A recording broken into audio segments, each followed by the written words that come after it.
Alors, bonjour, bienvenue aux entrevues Inspirer l'équilibre. Aujourd'hui, je reçois Pascal Thériault de Service Promotionnel. Pascal, Service Promotionnel. C'est Allô, bien ça. Pascal?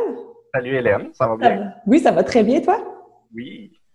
Alors, pour débuter, j'aimerais ça que tu nous expliques un peu, t'es qui, c'est quoi ton parcours et d'où vient l'idée de faire Pascal Service Promotionnel. Et c'est quoi qui OK. te différencie des autres là-dedans? OK. Pascal Service Promotionnel, je vais commencer par l'entreprise. C'est une entreprise que j'ai créée il y a 3 ans. C'est quand même une jeune compagnie. Je suis tout seul dans ça. En fait, je travaillais à l'Université de Sherbrooke, puis on me demandait régulièrement de faire des recherches de produits fabriqués au Canada, écologiques, parce que l'Université de Sherbrooke focusait beaucoup là-dessus. Fait que c'est là que j'ai développé une expertise. Puis, à partir de là, je me suis dit, il y a d'autres compagnies à l'extérieur de l'Université de Sherbrooke qui pourraient en bénéficier. Fait que je me suis dit, je vais me partir à mon compte, je vais faire des articles promo, je vais proposer des articles promo écologiques ou fabriqués au Canada aux diverses entreprises qui en ont besoin. Fait que ça, c'est l'idée de départ. À partir de là, j'ai décidé de créer mon entreprise, puis c'est ça. Maintenant, parce qu'il y a le service promotionnel, à chaque fois qu'un client fait une demande de produit, je fais une proposition écologique ou fabriquée au Canada, mais aussi un produit traditionnel qu'on retrouve dans le marché des articles promo. Par exemple, quelqu'un veut un stylo pour un projet, distribuer des stylos à une convention, à un événement. Je leur fais la proposition. Évidemment, dans le stylo, les articles écologiques, c'est toujours une gestion de compromis. Dans le fond, dans le monde parfait, ce serait de proposer un stylo fabriqué au Canada, écologique. Mais les stylos fabriqués au Canada, ça n'existe pas. À moins d'aller dans les stylos haut de gamme à 25 30 ou même 100 l'unité, fait de façon artisanale, tu n'as pas de stylo de bas de gamme fabriqué au Canada. Donc, c'est de là que vient le compromis que si on est obligé d'aller en Chine en chercher ou en importation, c'est de proposer le matériel qui est le plus écologique possible. Fait que là, à ce moment-là, je propose des stylos en bois, en bambou, en, en paille de blé, qui est une nouvelle tendance qui remplace le plastique par de la paille de blé, une bonne partie du plastique par de la paille de blé, ce qui réduit l'empreinte carbone du pétrole qui est utilisé dans le plastique. Fait que c'est des alternatives comme ça que je propose. Mais le client va voir aussi s'il n'y a pas le choix, un stylo à 30 sous, à 25 sous l'unité, je vais avoir la proposition classique. Mais il va pouvoir voir la différence de prix entre les deux, puis opter pour la solution qui lui convient le mieux, mais en évaluant la solution écologique en même temps. Parce que s'il part avec l'idée, j'ai pas le moyen pour une solution écologique, il s'élimine tout un pan de solutions qui pourraient être les bonnes solutions pour lui. Mais les gens ont une perception négative que l'écologique est toujours beaucoup plus cher, ce qui n'est pas toujours le cas. Non, puis c'est ça, comme ça permet de savoir, je ne savais même pas qu'il y en avait en paille, là. Fait que, ça permet de voir aussi qu'il existe d'autres choses, puis de se faire une idée de, ça va être quoi qui va être le mieux pour moi, finalement. T'sais. Oui, puis la paille de blé est pas aussi chère que le bambou.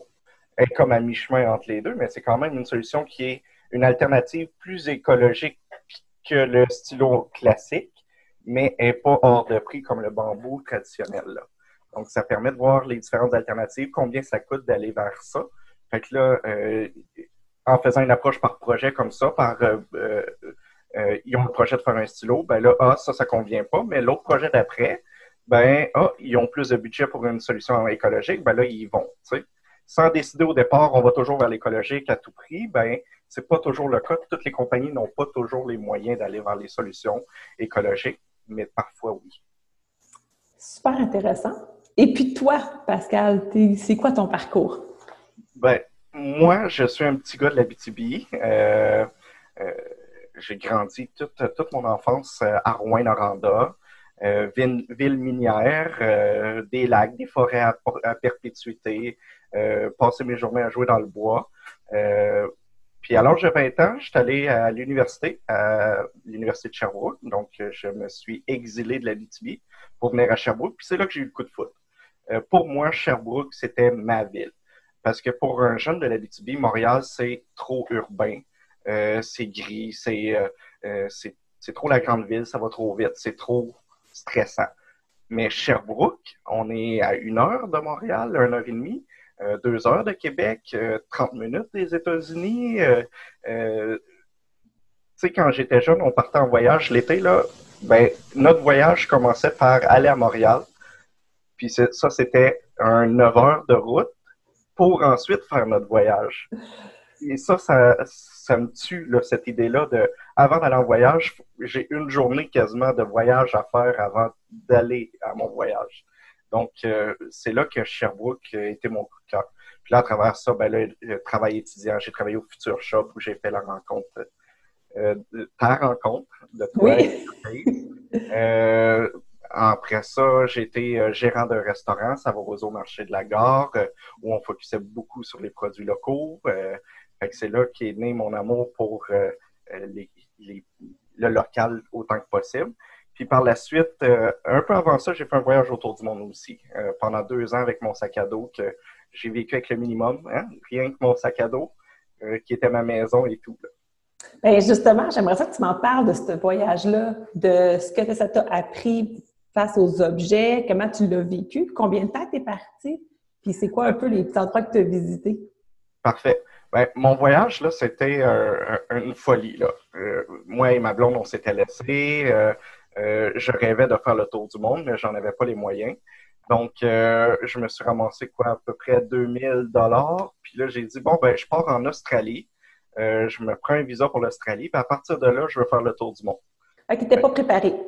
Euh, Pas préparé. J'avais un endroit pour rester en Australie. J'avais préparé mon visa parce que ça demande de la préparation. OK. Mais au-delà de ça, j'avais aucune préparation. OK. Fait que, puis, avec le billet d'avion, je pense qu'il me restait 1000 $ en poche, là.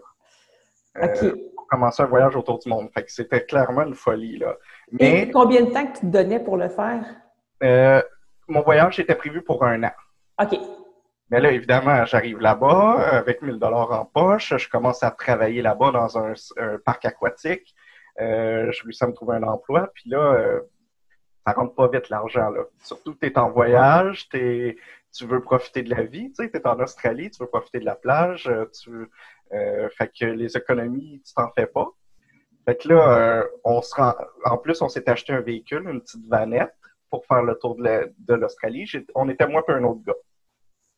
On s'achète le véhicule, on défait toute l'arrière de la vanne, on construit des lits, on s'achète du stock de camping avec notre argent parce qu'on veut faire le tour de l'Australie au complet avec cette vanette-là. Puis la veille de notre départ, on se la fait voler. Wow! Donc là, la vanette est complètement disparue, toutes nos économies sont là-dedans, puis là, on fait quoi?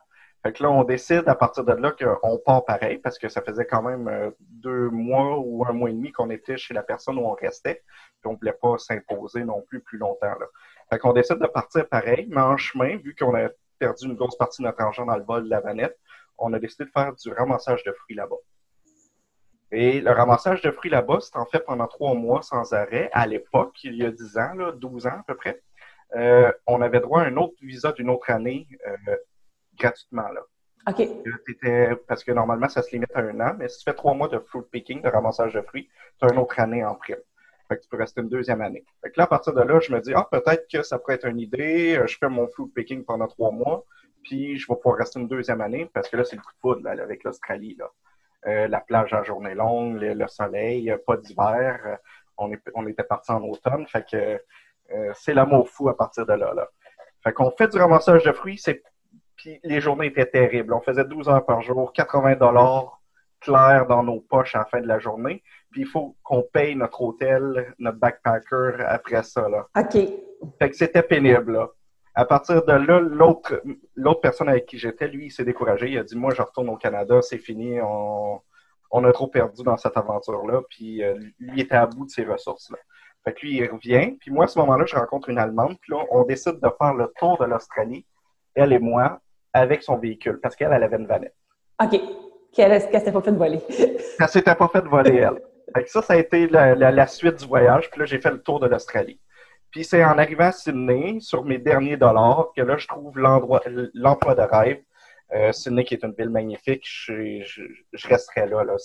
Ça serait ma deuxième ville de prédilection. Là. Mais j'ai trouvé l'emploi de rêve. Je travaillais dans le paysagement, dehors à la journée, un travail physique que je ne suis pas habitué de faire, mais qui me payait vraiment 20 de l'heure clair. Puis, c'était des journées là, très payantes. Là. Puis là, à partir de là, j'ai pu faire des allers-retours en Asie du Sud-Est, revenir travailler, continuer mon voyage. Puis après ça, j'ai fait un bond en Angleterre, puis mon but, c'était de faire le tour de l'Europe à partir de l'Angleterre, mais je suis arrivé pendant la crise économique de 2009-2008, Ouais, grosse crise 2008. économique que tout le monde perdait leurs emplois. Puis moi, j'arrivais en Angleterre pour travailler en tant que travailleur étranger. C'était plus le bon timing, c'était pas une bonne idée. Fait que là, j'ai pris la décision de revenir ici, continuer à ramasser de l'argent, puis retourner en Europe. Et là, j'ai rencontré Val, qui était mon ex, avec qui on s'était laissé puis que j'avais décidé de faire mon voyage autour du monde finalement. Ben là, elle a dit, moi, j'aimerais ça visiter l'Europe. Est-ce que tu veux venir avec moi, puis tu serais mon guide? Puis moi, je paye le budget du voyage. Fait que j'ai accepté. Fait qu'à partir de cette opportunité-là, on a fait le tour de l'Europe ensemble. Fait que ça a été au total un bon 2 ans et demi là, que ça a été ça, là, ma vie. Là. Juste voyager, ramasser de l'argent pour me rendre au prochain endroit. Là. OK. Donc, pendant à peu près 2 ans, tu as vécu en Australie. Oui. Un bon 2 ans complet que j'ai fait l'Australie. Puis là, tout ce que tu avais, c'était un pack-sac. Sac à dos. Un sac à dos que tu es parti d'ici avec. Oui. J'avais une boîte de souvenirs que j'avais mis chez ton... Chez Pascal. Pascal. Que lui me gardait, là. Une boîte de souvenirs. Là, fait que là, même ici, tu n'avais plus rien, là. Non, j'avais tout vendu. OK. Tu n'avais pas entreposé le stock ou quoi que ce soit, là. À part la boîte que Pascal tenait précieusement, le gardait précieusement pour moi, là, j'avais rien d'autre.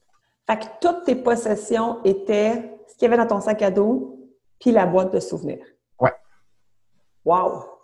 Puis ça Puis là, là-bas, tu accumulais rien. Non, parce que tu pouvais pas. Je sais pas si tu sais, là, mais quand tu as tous tes bagages sur ton dos, quand tu te promènes d'un endroit à l'autre, le poids, ça finit par peser. Là. Tu peux pas passer la journée avec ton backpack. Là. Puis j'ai fait des 5 heures de marche sans arrêt avec ce sac à dos-là. Tu essaies de le limiter au minimum, là, parce que chaque kilo, c'est des épaules meurtries de plus. Là. Fait que oui, tu gardes tout au minimum. Là. Fait que là-bas, tu avais des chandails un peu, parce que là, il fait toujours chaud, mais j'imagine que des fois, il fait un peu froid quand même. Oui, dans le fond, c'était pantalon, culotte courte, une paire de pantalons, une paire de culottes courtes ou 2, puis le reste, c'est des t-shirts, puis un manteau. Pour les t-shirts, c'était pas suffisant. J'avais un petit manteau, un genre de coupe-vent. Je suis quelqu'un de chaleureux, je suis pas frileux, fait que c'était pas problématique là, avec ça, puis j'avais tout ce que j'avais besoin là, pour ma vie. OK. Fait que là, tu es parti avec 2000 $. Ouais. Billet d'avion, 1000 $ à peu près. Mm-hmm. Fait qu'il te reste 1000 $. Oui. Puis, tu te le fais voler finalement parce que c'est ce qu'il y a dans la vanne. Oui, exactement. Mais on avait réussi, là, 1 mois et demi, là, à se ramasser là, peut-être un 700-800. Là. C'est quand même assez flou. Là. On se contentait de l'argent qu'on avait, puis on ne calculait pas, on n'avait pas de budget. OK. On improvise, là. Fait que les montants sont flous, mais on avait réussi à s'accumuler un petit peu d'argent assez pour se rendre aux différents endroits là, à chaque fois. Là. OK. Fait que ton voyage, à peu près, t'a coûté dans les 2-3 000? Ça serait plus que ça. Parce que tu avais la job qui était beaucoup plus payante. Je travaillais en même temps. Au début, le parc aquatique, c'était quand même assez payant. C'était 15$ de l'heure directement. C'était des bons salaires à l'époque. Fait que le parc aquatique, c'était assez payant. C'est le fruit picking qui ne l'était pas. Mais quand même, je dis que j'ai peut-être gagné 7-8 000 dans mon année. OK. C'est sûr qu'en travaillant là-bas, c'est des revenus. Là. Oui, c'est ça. Fait que mettons 10 000 $ à peu près pour 2 ans. À peu près. Je dirais ça. Puis là, le coût de la vie là-bas ressemble à quoi comparativement à ici? Directement au Canada. OK, OK. Ouais, c'est similaire. Donc, pendant un bout de temps, tu as vécu chez quelqu'un, puis Mhm. après ça, dans la vanne avec la personne que tu avais rencontrée. Oui, avec Savane, ouais. OK. Puis là, quand tu es revenu ici, tu es reparti combien de temps? À peu près 6 mois en Europe? Non, 40 jours. C'est un OK, petit juste voyage. 40 jours. Là. Ouais. OK, OK. Mais ça s'est tout passé sur une période de 2 ans et demi. Là. Le temps que je revienne, que je ramasse un petit peu d'argent, qu'on refasse ce plan-là, là, ça s'est passé sur 2 ans et demi.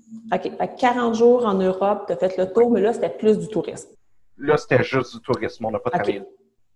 Puis vous viviez où? Euh, Au début, notre projet, au départ, c'était des backpackers. Mais OK. en étant moi puis Val, on n'était pas un couple à l'époque, là. J'étais son guide et elle. Mais ça s'est rapidement transformé en auberges, les petites auberges. On avait une chambre, des fois 2 lits, des fois juste un. Mais on s'est rendu compte que c'était pratiquement plus économique que les auberges de jeunesse, les backpackers, mais on n'était pas dans des dortoirs. On avait un peu plus d'intimité. Rendu là, mon but, parce qu'en Australie, ça a été très bénéfique d'être dans des dortoirs. Tu fais des rencontres, tu te lis d'amitié, tu te joins à d'autres personnes pour des portions de ton voyage grâce à ces rencontres-là. Mais en Europe, c'était un 40 jours intense. On avait notre trajet planifié, puis c'était moi et Val. Fait que rendu là, les rencontres n'étaient pas nécessaires. Ce qui était le plus important, c'était de visiter les lieux, puis d'avoir des nuits reposantes. Là. Fait que c'est pour ça que le rendu là, on a opté pour des auberges des auberges, des OK, bed c'est and ça. breakfast, puis des chambres à bas prix. Mais notre budget en Europe, la portion moins Val, c'était 100 euros par jour, incluant la nuit, incluant les repas. Fait que c'était un petit budget 100 euros pour 2 personnes. pour 2 personnes. OK. Évidemment, en France, on le bossait parce que là, c'était impossible. Même en se limitant à manger du pain puis du fromage, on allait dans des épiceries, on se nourrissait de ça. Mais juste la chambre, c'était une grande partie du budget. Par contre, l'Italie, la Turquie, la Grèce, la Hongrie, tout ça, on avait encore de réserves là, dans notre budget. Fait qu'on pouvait se gâter avec des visites touristiques intéressantes ou des projets. Là. OK. Fait que, oui, ça l'apprend à vivre avec le... Tu avais déjà appris avec le strict minimum, mais là, ça l'apprend à voyager avec le strict minimum. Là. Oui, puis moi, rendu là, j'étais habitué. C'est Val qui ne l'était pas, parce que Val est ma conjointe maintenant. C'est une personne matérialiste. Euh, Elle a beaucoup de besoins matériaux. Puis pour elle, c'était un défi juste de se faire un backpack avec le strict minimum. Ça a été un travail de 2 ou 3 semaines, là, qu'on regarde ses bagages, puis qu'est-ce que tu enlèves, puis parce que sachant qu'on allait se promener beaucoup avec ce sac-là, il fallait le limiter. Là. Mais fait que ça a été un gros défi pour elle là, d'apprendre tout ça. Fait que tu as été son guide dès le départ. Oui, oui. Même dès la préparation, Oui, il c'est ça. fallait l'aider parce que elle partait avec une robe, 3 paires de pantalons, tu sais, tout son kit de peignage, puis 3 valises, là. Mais non, c'est pas de même, là. Ça se fait pas, là. C'est long à traîner 3 valises. Exact. Donc, tu es revenu depuis à peu près 10 ans. Mm-hmm. Et puis, qu'est-ce que tu gardes de ça? Qu'est-ce que dans ton quotidien tu gardes de cette vie très, très, très minimaliste? En fait, c'est la capacité de relativiser. Dans le fond, là, de nos jours, ça va vite. On a des situations. Là, présentement, on a une vie familiale avec 3 enfants. Fait que on a. Puis Val est matérialiste, donc elle a besoin d'avoir un outil pour chaque chose qu'elle veut faire dans la maison. Ou éventuellement, je vais avoir besoin de tout un autre set de vaisselle pour recevoir de la visite. Tu sais, tout en double ou en triple. Là. Fait que quand on a un problème ou une situation où, en fait, moi, je relativise, j'en ai pas besoin. Tu sais, au pire, j'ai une autre façon de me débrouiller parce que j'ai pas un attachement aux objets que sans cet objet-là, je vais pas m'en sortir. Mais Val, elle en a besoin. Fait qu'elle, on accumule du matériel parce que, ben, en tant que couple, ben, c'est la décision pour la vie familiale. Ben, c'est la décision qu'on prend, tu sais. Et toi, tu n'en aurais pas besoin. Moi, j'en aurais pas besoin. Donc, toi, tu pourrais continuer à vivre avec encore le strict minimum, puis ce serait parfait. Effectivement. Est-ce que tu le referais, repartir comme ça? Pas maintenant, dans la situation dans laquelle je vis avec mes enfants, là. C'est impensable. Je referais des voyages du même genre sur une courte période. OK. Mettons, mes filles vont être à l'adolescence, là, je partirais avec une ou deux, faire un saut à quelque part pendant 2 semaines, 3 semaines avec elles. Je le referais sans problème demain matin. Ou même avec Val, faire un autre 3 semaines. Mais là, dans la situation familiale où on est, avec une maison à entretenir, le travail que j'ai, je peux pas laisser tomber complètement mon entreprise. Fait que non, je le referais pas pareil à l'heure actuelle, mais je le referais par petites périodes avec des personnes privilégiées de mon environnement. Ah, c'est bon. Puis, qu'est-ce que tu aimerais que tu aies justement donné à tes filles lié à ce que tu as vécu, au fait que tu es très, très minimaliste? Qu'est-ce que tu aimerais ça leur transmettre de ce 2 ans et demi-là, en fait? Même à tous les jours ou presque, je dis à mes filles, on est gâtés, on a tout ce qu'on veut, même au-delà, mais pensez-y, parce que moi, je l'ai vécu, j'ai vécu avec le strict minimum et moins que le minimum, et on peut vivre, on peut être bien. Là, c'est beaucoup trop. Je passe ce message-là. Chaque fois que j'ai une chance, chaque fois que j'écoute beaucoup de documentaires, d'émissions de voyage avec mes filles, puis je leur dis, là, on est dans une des meilleures situations, dans un des meilleurs pays au monde. Fait que on est choyé, puis vous le réalisez même pas. C'est très important de réaliser que vous avez une chance d'être dans cette situation-là. Puis c'est normal qu'ils ne réalisent pas, par contre. C'est normal, c'est ça, tout à fait. Mais je tiens à ce que ce soit compris d'elles qu'ils ont une chance incroyable d'être dans ces conditions-là. Est-ce que tu regardes des photos des fois avec elles de tes voyages? J'ai pas fait. Il y a des fois que je montre une photo quand je pense à quelque chose puis qu'on a parlé de quelque chose précis. Mais j'ai pas pris mes photos en partant du début puis dire ta parce que je trouve ça ennuyeux. OK, oui. Les gens, le public qui regarde ça, pour eux, ça veut rien dire. Fait que j'ai pas regardé mes photos dire ça c'est là, ça c'est là, ça c'est là, parce que je sais que il n'y a aucun intérêt. Mais par exemple, quand on parle de quelque chose, puis je dis j'ai une photo pour vous montrer ça, ben là, je vais la chercher, cette photo-là. Puis oui, là, ça devient pertinent. OK.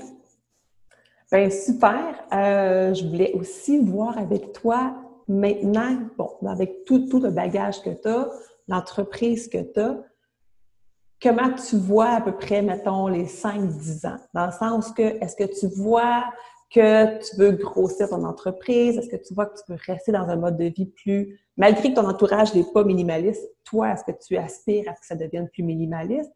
Puis, ben c'est ça. C'est voir, toi, comment tu vois le 5-10 ans à peu près.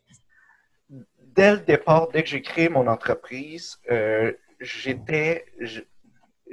m'étais fait la réflexion parce que tout le monde dit, OK, moi, c'est créer une entreprise, devenir millionnaire, la croissance à l'infini, puis ces principes-là, pour moi, c'est pas dans mes valeurs.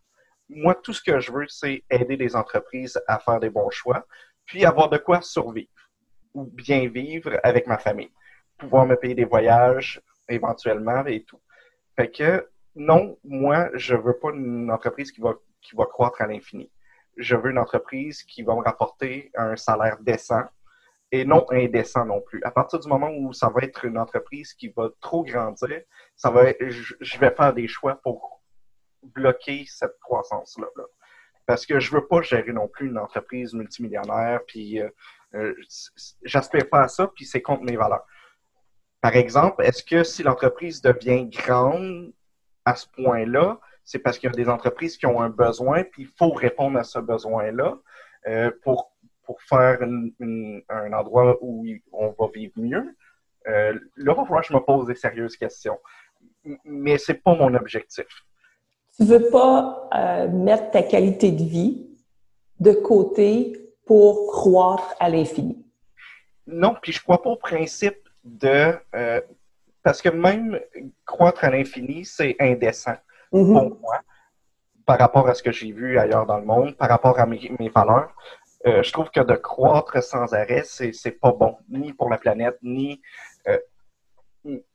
si c'est parce que les entreprises ont vraiment un besoin, puis que c'est le seul moyen d'amener les entreprises à prendre conscience puis faire attention, peut-être que j'envisagerais de croître pour répondre à ce besoin-là. Mais sinon, c'est contre mes valeurs totalement. Même déjà, je fais pas de démarchage, je fais pas de cold call, je fais pas de publicité, je paye aucune publicité. Dans le fond, ma croissance est les références, le bouche à oreille, les clients que je cible, que je sens qu'ils ont un besoin, puis que j'ai un contact, ben là, j'entre en contact avec ces compagnies-là. Mais même dans mon modèle d'affaires, c'était décidé au départ, pas de publicité, pas de croissance inventée, de créer de toutes pièces. Là. Idéalement, les entreprises qui ont besoin de tes services plus éco-responsables, donc, pour vraiment aller avec tes valeurs. Exact. Même une compagnie, j'approcherais pas une compagnie pour dire « Ah, je peux vous vendre des stylos en plastique pour répondre à votre besoin. » Non, tu sais, c'est pas mon modèle d'affaires. Je peux le faire, mais je ne le fais pas parce que ça me mettrait dans une croissance que je ne veux pas atteindre. Excellent. Est-ce que tu dirais que tu mènes, malgré le fait que tu as 3 enfants, dont 2 jumelles, et que tu mènes une vie slow life, ou c'est un peu pour ça que tu ne veux pas croître, ou tu dis que tu n'es pas là-dedans? En fait, je vois beaucoup régulièrement le principe de la slow life. Je pense qu'on en a parlé à 1 ou 2 reprises. C'est encore flou pour moi. Parce que avec des enfants, j'ai de la misère à concevoir que ça puisse aller lentement avec le monde du travail, l'école, les rendez-vous, mon entreprise. Mais dès que j'ai une chance, je suis en mode repos. Je pense plus à l'entreprise. Je fais même pas du 60 heures semaine, je fais du 40 heures semaine. Je me suis loué un bureau, j'y vais 1 fois aux semaines, 2 semaines. Est-ce que c'est de la slow life? Je ne sais pas. Mais je pourrais pas aller moins vite que je vais là avec la vie de famille. Mais quand même, ce qui est important pour toi, c'est vraiment de profiter des moments. Ça, c'est plus important que le reste. Oui, parce que quand j'étais gérant d'un restaurant, Val a commencé à avoir de la difficulté. On avait des jumelles bébés à la maison. Elle a fait une dépression. Puis le matin, elle me disait c'est terrible, faites quoi? Mais là, je suis gérant d'un restaurant, là, j'ai pas le choix, il faut que j'y aille. C'est le même que ça fonctionne, puis on n'a pas le choix. Puis à un moment donné, un matin, elle m'a dit ben là, si tu pars, je sais pas qu'est-ce que je fais. OK, là, on en est là. Fait que là, j'ai décidé, puis je faisais 60 heures, 70 heures semaine. À partir de ce moment-là, j'ai décidé, OK, Val, elle a besoin de moi. Je laisse le restaurant, puis on se trouvera une autre chose éventuellement. Fait que pendant quelques mois, je suis resté à la maison, à rester avec les enfants. Elle est retournée au travail pour se reposer des bébés. Pour elle, c'était ça, le repos. C'était de sortir de la maison puis d'aller changer les idées ailleurs. Fait que, puis moi, je me suis trouvé un emploi qui permettait la conciliation travail-famille. Parce qu'évidemment, le restaurant ne le permettait pas. J'avais un bon salaire, une belle opportunité d'avenir. Mais j'ai tout laissé de côté parce que pour moi, ce qui était important à ce moment-là, c'était la famille. Le travail, on va en trouver d'autres. Tu sais. Et tu l'as prouvé, tu en as retrouvé d'autres, puis tu t'épanouis encore plus même maintenant. Là. Et effectivement. Parce que de toute façon, c'était un modèle qu'avec une vie familiale, 3 enfants, j'aurais pas pu continuer éventuellement là-dedans. Puis Val est infirmière, travaille de nuit, elle fait des séries de 7 jours. C'est complexe à gérer. Fait qu'il fallait trouver un mode de vie qui nous convenait à travers tout ça. C'est comme ça qu'on l'a trouvé. Puis vous êtes 2 personnes qui œuvrent réellement dans la vie. Là. C'est pas du travail que vous avez. Là. Valérie, elle, quand elle était infirmière, pour elle, c'est vraiment œuvrer. C'est quelque chose qui la passionne de faire ça. Exact. Et toi aussi. Donc, vous trouvez votre équilibre là-dedans parce que les 2, vous adorez votre emploi. On se réalise à travers ça tout en faisant du bien autour de nous. Là. Et Val, c'est au niveau personnel des gens qui sont malades, puis moi, ben, c'est au niveau de l'influence auprès des compagnies pour la planète. C'était vraiment super, merci beaucoup. Alors, ben, je vous invite à visionner les prochaines capsules qu'il y aura. Et puis, ben, merci beaucoup Pascal, Pascal Service Promo. Je vous invite à aller voir son site web, même s'il ne fait pas tant de publicité que ça. Allez voir son site web pour voir ce qu'il propose. Merci. Merci beaucoup, Hélène. Ça fait plaisir.